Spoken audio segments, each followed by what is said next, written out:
We'll have a look at it during the week and work out how we can do some things better. But we're not going to worry about that. We had our chances, and yeah. So we'll just have a look at it and review it and see if we can get better. What did you make of the performance overall? Because you managed to get in front and then obviously cost up the last few goals. I thought outside the first 12 minutes of the game, I thought we were really strong. Yeah, and that's the way we want to play footy as a club. And the contest, contested balls about even, clearances plus 20, our tackles were plus 12, pressure factor was really high. So, that allowed us to get back in the game. And I was, as a coaching group, and Todd and Cam Matthews and that, we're really proud of how they went about it. It's been a big week. But their resilience and to get up and perform at that level was really pleasing, and the kids coming in. But Jai, the way he led the team, first rate. Then you had Bailey Scott and Coleman Jones perform to a high level as well. Ben Mackay, on Bud was a great battle after we made that switch. But then you had Wardlaw, Sheasel, and the kids come through. Ford gets 20 possessions. Spicer looks, really lively. So when you think, these kids have played, I think there's 5 of them that have played 10 games or under.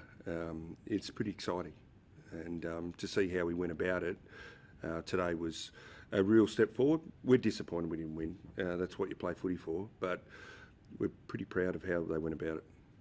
What was the feeling in the rooms, given the way that the game finished, losing that goal in the last half of the big heartbreaking finish? Yeah, I think there was disappointment.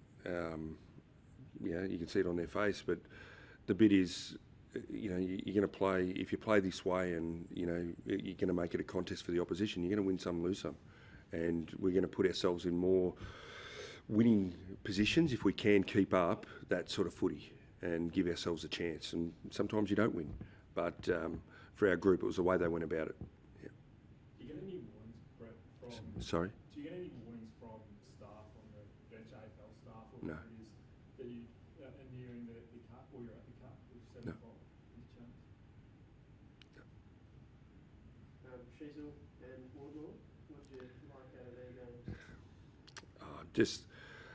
I just like how George went about it, and how his attack on the ball and how brave he was. He really set the scene in there early in the game about how he wanted to go about it, and even the one he gets cleaned up where he goes backwards is sort of like, he's a brave kid, and he doesn't rely on others giving him the ball. He goes and gets it himself. So that was a great first up performance. But Sheasel's played really solid footy for us all year, and very creative, and uses the ball so well. So just to have him, those two working together, is pretty exciting. Good mates, and now they get to play together.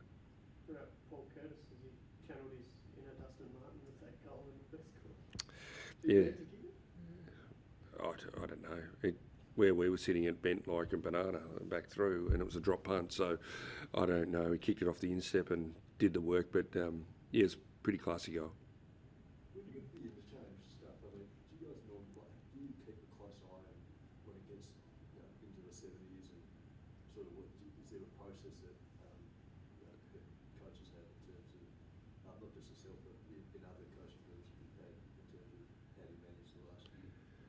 Now, there's sometimes a chat about we're getting close with the rotations, but there's nothing from a senior coach's point of view that I'm looking at the interchanges. There's so much going on in the game, so no, we just leave that to the bench. You mentioned, Brett, that it's been a toughish week. Do you feel like that helped galvanise the group a bit coming into that at all? I think it did, but they've been so resilient over a long period. They've had a bit go on, and their energy was good. To think that that was 2-5 to 1 point or something at one stage of the game, it was like, this could get ugly. And then to find the resilience to keep chipping away and just never giving up, I think that was pretty proud, pretty proud moment for us to look and watch how they just did it for the next 3.5 quarters.